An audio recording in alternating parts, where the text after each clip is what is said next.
안녕하세요. 원피스 도서관 원도입니다. 드디어 샹크스의 최종 목표가 무엇인지 최신 네타 떡밥이 돌아다니기 시작했습니다. 저는 샹크스 흑막설을 지지하는 입장은 아니지만 지금부터 보여드릴 증거들을 토대로 여러분들의 판단은 어떠신지 듣고 싶습니다. 사황 붉은머리 샹크스는 원피스에서 가장 수수께끼 같은 인물 중 하나가 되었습니다. 이야기가 진행될수록 그는 과거의 사건이나 앞으로 일어날 일들에 어떤 식으로든 깊이 관여하고 있는 것처럼 보입니다. 과연 그가 역사의 실타래를 조종하고 있는 것일까요? 샹크스의 빈번한 등장과 최종장의 모습. 최근 원피스 에피소드에서는 예전에는 보기 힘들었던 장면들이 자주 연출되고 있습니다. 사황 샹크스와 그의 해적단이 여러 번 모습을 드러냈죠. 예전에는 에피소드 끝자락에 잠깐 등장하는 정도였지만 직전 에피소드와 현재 에피소드에서는 훨씬 더 자주 나타나고 있습니다.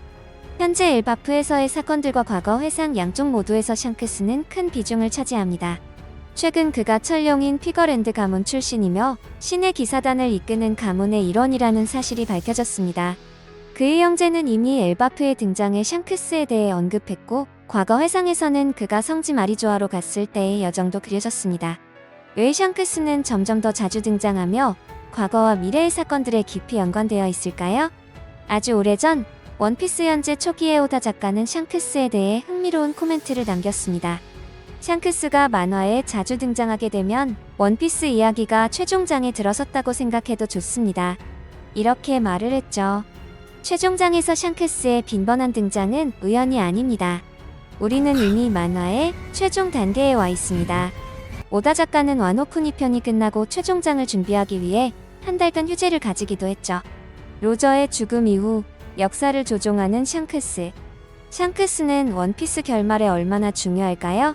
앞서 말했듯 그는 로저의 죽음 이후 역사의 주요 사건들에 관여하며 마치 배후에서 조종하는 듯한 인상을 줍니다.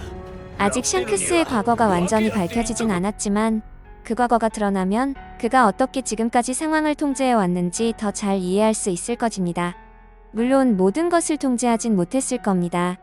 상황이 뜻대로 되지 않아 임기응변으로 대처해야 했던 순간들도 있었겠죠. 샹크스가 역사의 고삐를 잡게 된 결정적 계기는 로저 해적단이 라프텔에 다녀온 직후였을 수 있습니다. 그때 샹크스는 선장 로저를 붙잡고 오열하는 인상적인 모습을 보여줬죠. 아마 자신의 출생 비밀을 알게 되었을 가능성이 큽니다. 오다 작가는 이 대화 내용을 완전히 생략했지만 이 대화야말로 샹크스가 역사 속 자신의 중요성을 깨닫고 무엇을 해야 할지 알게 된 열쇠였을 것입니다. 샹크스는 갓벨리 사건 당시 갓난아기 상태로 로저 해적단에게 거두어졌습니다. 그 전까지 로저 해적단은 그의 유일한 가족이었죠. 로저가 어떻게 샹크스가 천룡이님을 알았는지는 불명확합니다. 갈링은 붉은 머리가 아니었고 붉은 머리는 샹크스의 어머니였지만 그녀는 사건 직후 사망했으니까요.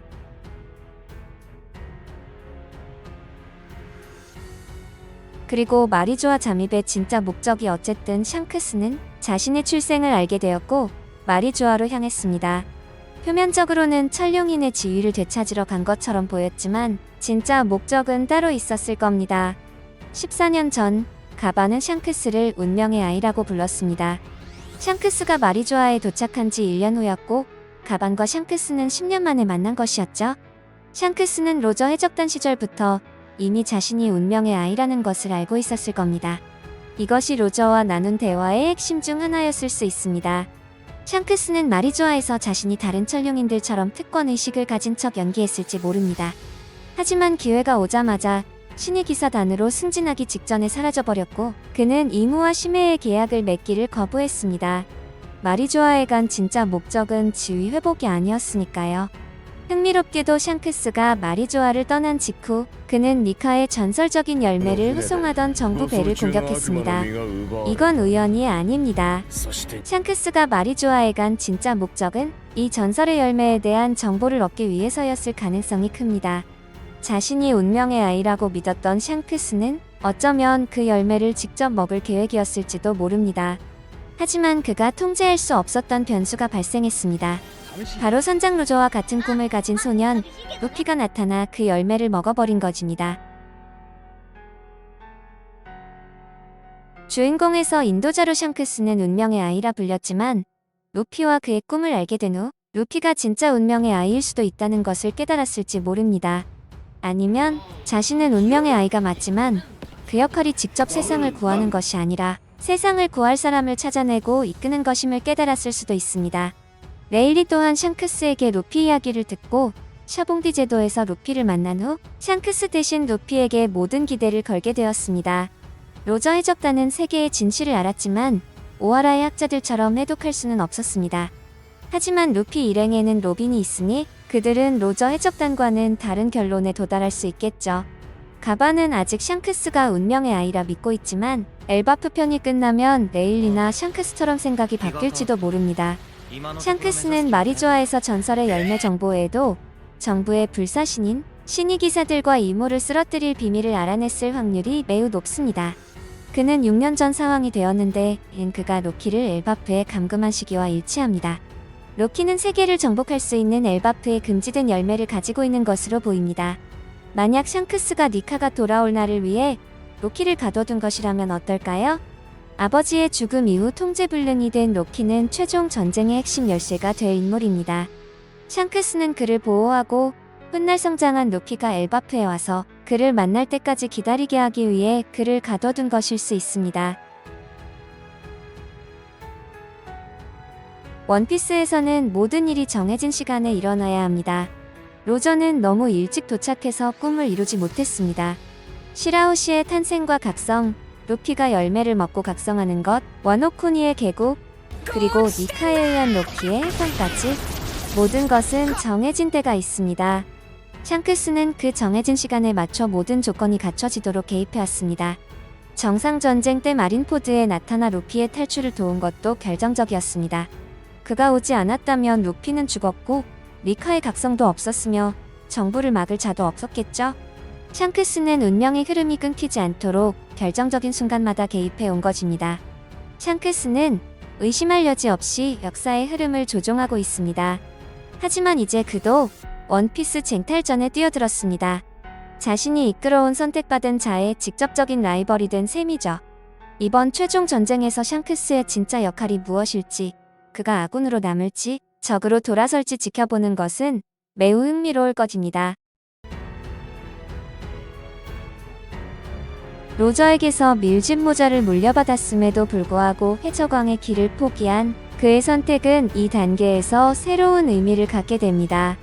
로저로부터 라프텔에 대한 비밀을 들은 후 눈물을 흘리며 그 길을 가지 않기로 한 것은 그가 왕좌를 차지하는 대신 진정한 후계자를 찾아 이끄는 관리인의 역할을 스스로 선택했음을 시사하고 있으며 그의 여정은 장기적인 전략적 작전이 됩니다.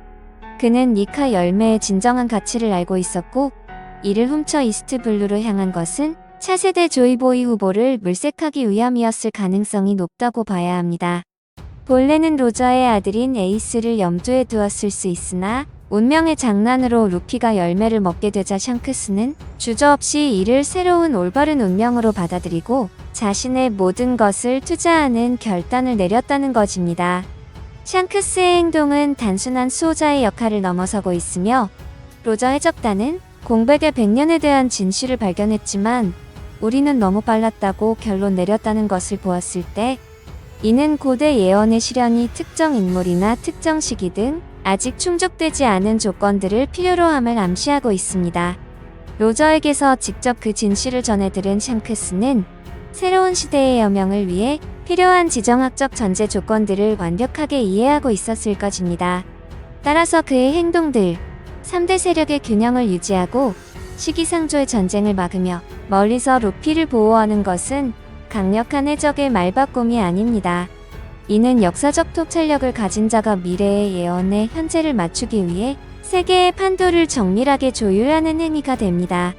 그는 단순한 수호자가 아니라 수십 년 단위 거대한 게임을 진행하는 역사의 관리인이자 예언의 집행관인 것입니다. 그리고 그것을 할 수 있는 유일한 인물입니다.